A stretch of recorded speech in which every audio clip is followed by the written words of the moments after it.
We love our Tuesdays around here. We get to have a fabulous chat. NunSense, and to bring a little NunSense to us this morning, Sister Christina Marie Neuman from the St. Francis Retreat Center in Hankinson, North Dakota. Sister, how are you today? I'm doing all right. How about yourself? Terrific. Well, tell us about the Rosary itself, what kind of spiritual role it plays in your own life, and why all of us should be incorporating it into our spiritual lives as well. Yeah, I mean, I've been praying the Rosary daily for quite a few years, but what I didn't always know is the history of the feast, which I think is really interesting. And it dates back to 1571 when the Ottoman troops, or naval, I guess it was the ships, they had a big battle at Lepanto against the Christians, and it was a turning point in the history of Europe, and who knows if we would even be here today if things had gone differently. And the Pope encouraged everyone to pray the Rosary, and suddenly the tide turned, and the Christians won the day, thanks to the intercession of Our Lady. So that was back in 1571, and that's really how the feast came to be as it is now. So it's a good reminder of Our Lady's role in our own victory in our own lives. So it's great to turn to her. Yeah, so that's just fun facts about the history of the Rosary, of Our Lady of the Rosary. Yeah, it really illustrates, too, the power of Mary and the power of the Rosary, and how we should never be afraid to seek her intercession, to pray to her, to accept her as our own mother each and every day. Right. And what's interesting, too, is the feast was actually in honor of Our Lady of Victory, was the original title of the feast.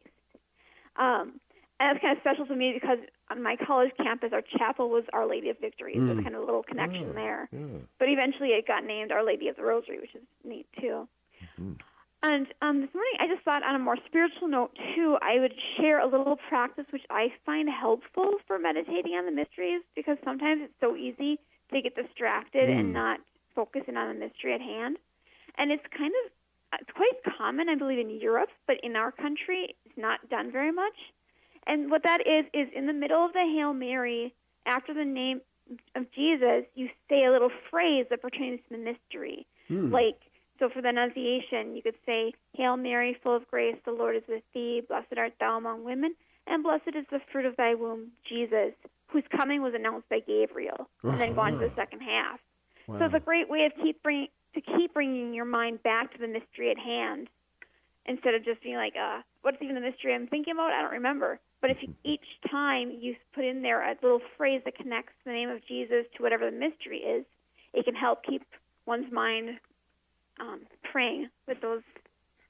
Now, when you mysteries. do that, Sister, are you doing that with all 10 of the Hail Marys? Are you injecting that same phrase? Yep. Yeah. And so it takes a little bit longer, but it keeps you more focused on the mystery. That is a great idea. That is so helpful. I think Pope John Paul II actually mentioned that in his letter on the Rosary back 20-some years ago, when he talked about, another thing he said in that letter, too, which I think is beautiful, is he talks about the Rosary as contemplating the face of Christ with Mary. So it's drawing close to Jesus with Mary. So when it's interesting right now, we have our Holy Father, Pope Leo XIV, has asked all of us the same thing that happened at the Battle of Lepanto. The Pope asked that everyone pray for peace. A miracle occurred. Well, Pope Leo XIV is asking all of us to pray a daily rosary this month for peace in our world. And we think, oh, well, that's a nice gesture. The Pope is thinking, no, it could truly bring about peace. We believe in miracles. It happened before. The Pope asked people to pray, and they did, and it brought a great victory. So, yeah. Yeah, and so a strong encouragement not only to pray the rosary, but the more attentive we are to that. Obviously, grace is associated with praying the rosary, but we ourselves get the most out of it, have the greatest effect from it if we're attentive to it. And I love this idea of inserting that little phrase in between the Hail Mary to keep us focused on the particular mystery.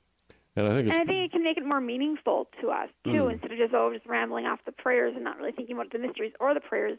It can help us to enter into those mysteries. Absolutely. So that's always good. And I think it's pretty cool on this very day today, as we celebrate this and pray a rosary with this very special intention, that we probably dragged you out of your Our Lady of Victory Chapel to participate in this NunSense with us today. Sister Christina Marie Neuman, thank you so much. It's really been edifying.